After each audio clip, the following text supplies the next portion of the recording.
নমস্কার বন্ধুরা, তথ্যমিত্র ইউটিউব চ্যানেলের পক্ষ থেকে আপনাদের সবাইকে স্বাগত। আজকে এই ভিডিওতে আমরা আলোচনা করব ত্রিপুরার অত্যন্ত গুরুত্বপূর্ণ একটি খবর সম্পর্কে, এবং যেটি হচ্ছে জনজাতীয় গৌরব দিবসে প্যাকেজ ঘোষণা মুখ্যমন্ত্রীর। অর্থাৎ মুখ্যমন্ত্রী ডক্টর মানিক সাহা বিভিন্ন প্যাকেজ কিন্তু ঘোষণা করলেন জনজাতীয় গৌরব দিবসে, এবং কি কি ঘোষণা করেছেন সেই সম্পর্কে আজকে এই ভিডিওতে আমরা আলোচনা করব। সম্পূর্ণভাবে ভিডিওটি দেখতে থাকুন এবং ত্রিপুরার এই ধরনের নিয়মিত খবরগুলি পেতে হলে তথ্যমিত্র চ্যানেলটি সাবস্ক্রাইব করে রাখুন। তো দেখুন, একদিকে দেশের প্রধানমন্ত্রী নরেন্দ্র মোদী রবিবার গুজরাটের দেদিয়াপাড়া অর্থাৎ নর্মদা থেকে জনজাতীয় গৌরব দিবস উপলক্ষে জনজাতিদের উদ্দেশ্যে প্রায় ৭,৭০০ কোটি টাকার বিভিন্ন উন্নয়নমূলক প্রকল্পের উদ্বোধন এবং বেশ কিছু নয়া উদ্যোগের ভিত্তিপ্রস্তর স্থাপন করেন। অন্যদিকে ত্রিপুরা স্বশাসিত এলাকা জেলা পরিষদের প্রধান কার্যালয় খুমুলুঙের খুম্পুই একাডেমি প্রাঙ্গণ থেকে মুখ্যমন্ত্রী ডক্টর মানিক সাহাও এদিন জনজাতিদের সার্বিক বিকাশ ও উন্নয়নের লক্ষ্যে একাধিক সিদ্ধান্তের ঘোষণা দেন। সিদ্ধান্ত বাস্তবায়নে সরকার যথেষ্টই তৎপর বলে এদিন জনজাতীয় গৌরব দিবসের অনুষ্ঠান থেকে স্পষ্টতই জানান মুখ্যমন্ত্রী। জনজাতিদের সার্বিক কল্যাণে এদিন মুখ্যমন্ত্রীর ঘোষণা ছিল যে অভয়নগরে কলেজ পড়ুয়াদের ছাত্রদের জন্য ১০০টি শয্যা বিশিষ্ট একটি বয়েজ হোস্টেল নির্মাণ করা। কোথায়? এটা হচ্ছে অভয়নগরে কলেজ পড়ুয়াদের ছাত্রদের জন্য। এছাড়াও ছাত্রাবাসে স্মার্ট ক্লাসের সুবিধা বৃদ্ধি করা সহ ৫০০টি বৈদ্যুতিক অটো কিন্তু প্রদান করা। এমন আরও বহু প্যাকেজ কিন্তু তিনি ঘোষণা করেছেন। এবং শুধুমাত্র খুমুলুঙে নয়, রাজ্যের বিভিন্ন প্রান্তে বিভিন্ন মহকুমা জেলাভেদেও জনজাতীয় গৌরব দিবসটি পালন করা হয়। খুমুলুঙে আয়োজিত মূল অনুষ্ঠান থেকে এদিন মুখ্যমন্ত্রী বলেন যে রাজ্য সরকার জনজাতি জনগোষ্ঠীর আর্থ সামাজিক উন্নয়নের লক্ষ্যে বিশেষভাবে কিন্তু অঙ্গীকারবদ্ধ। জনজাতি অংশের মানুষের উন্নয়ন ছাড়া রাজ্যের অগ্রগতিও কিন্তু সম্ভব নয়। তিনি বলেন, স্বাধীনতা সংগ্রামে ভগবান বিরসা মুন্ডার গুরুত্বপূর্ণ ভূমিকা কিন্তু রয়েছে, এবং আজ তার অবদানের কথা মনে রাখতে গিয়ে তার ১৫০তম জন্মবার্ষিকী উপলক্ষে ১৫ই নভেম্বর দিনটিকে জনজাতীয় গৌরব দিবস হিসেবে কিন্তু উদযাপন করা হয়। অনুষ্ঠানে বক্তব্য রাখতে গিয়ে মুখ্যমন্ত্রী ডক্টর মানিক সাহা বলেন যে ভগবান বিরসা মুন্ডাকে একজন কিংবদন্তি নেতা কিন্তু বলা হয়, এবং জনজাতীয় গৌরব দিবসে ভগবান বিরসা মুন্ডার জন্মদিন পালনের মধ্য দিয়ে দেশের স্বাধীনতা সংগ্রামে জনজাতি সম্প্রদায়ের ভূমিকাকে যেমন সম্মান জানানো হচ্ছে, তেমনি জনজাতি অধ্যুষিত এলাকার আর্থ সামাজিক যে মনোন্নয়নেও বিশেষ গুরুত্ব দিয়েছে সরকার। বক্তব্য রাখতে গিয়ে মুখ্যমন্ত্রী বলেন যে রাজ্য সরকার জনজাতি জনগোষ্ঠীর আর্থ সামাজিক মনোন্নয়নের লক্ষ্যে বিশেষভাবে সচেষ্ট, এবং এরই ফলস্বরূপ ত্রিপুরা রাজ্য ইতিমধ্যেই 3টি জাতীয় পুরস্কার অর্জন করেছে।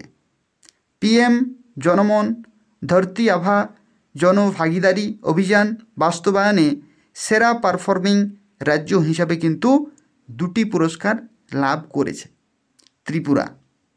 এছাড়াও PM জনমন বাস্তবায়নে দেশের মধ্যে সেরা পারফর্মিং জেলা হিসাবে উত্তর ত্রিপুরা জেলা কিন্তু পুরস্কৃত হয়েছে, এবং কেন্দ্রীয় আদিবাসী বিষয়ক মন্ত্রক PM জনমন প্রকল্পে 50টি মাল্টিপারপাস সেন্টার স্থাপনের অনুমোদন দিয়েছে বলেও কিন্তু জানান।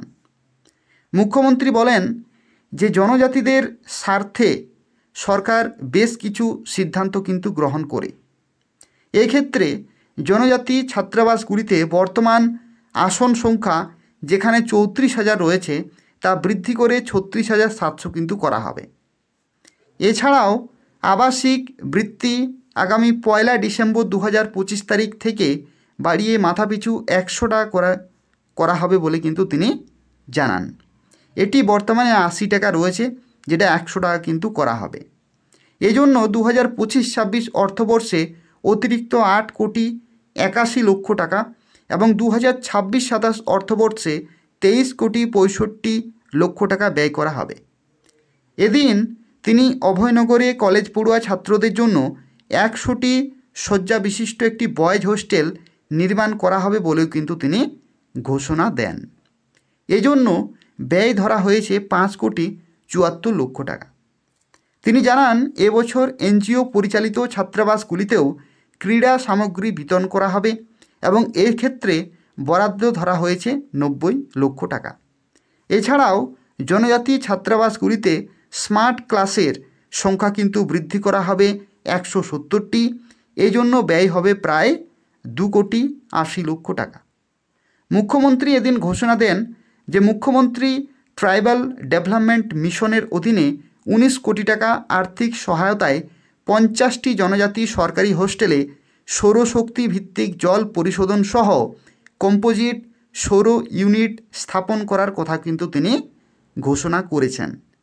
এই মিশনের অধীনে জনজাতি বেকার যুবক যুবতীদের জন্য 500টি বৈদ্যুতিক অটো বিতরণের ঘোষণাও কিন্তু তিনি করেছেন এবং এই জন্য আর্থিক ব্যয় হবে 20 কোটি টাকা।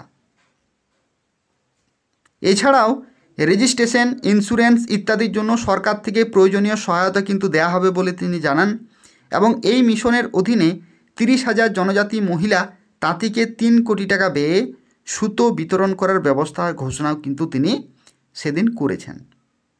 এবং অনুষ্ঠানে বিশিষ্ট অতিথি হিসাবে এদিন উপস্থিত ছিলেন জনজাতি কল্যাণ মন্ত্রী বিকাশ দেববর্মা, মন্ত্রী শান্তনা চাকমা, মন্ত্রী অনিমেষ দেববর্মা, সাংসদ রাজীব ভট্টাচার্য, সাংসদ কৃতি সিং দেববর্মন সহ অন্যান্য জনপ্রতিনিধি, মুখ্য সচিব জে.কে. সিনহা, পুলিশ মহানির্দেশক অনুরাগ ধ্যানকর এবং জনজাতি কল্যাণ দপ্তরের সচিব কে শশীকুমার প্রমুখ।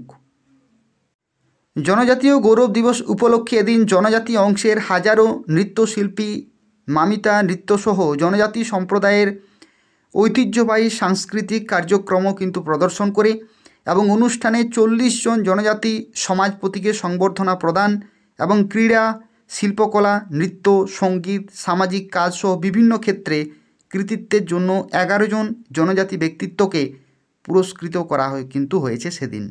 এবং মুখ্যমন্ত্রী জনজাতি অংশের সমাজপতিদের মধ্যে মত বিনিময়ও করেন এই অনুষ্ঠানে। তো এই সমস্ত বিভিন্ন প্যাকেজ কিন্তু তিনি ঘোষণা করেছেন সেই দিন। তো এগুলো অত্যন্ত এক একটি গুরুত্বপূর্ণ খবর এবং প্রত্যেকের জন্য কিন্তু সুখবর রয়েছে। তো এই হচ্ছে আজকের নতুন একটি খবর।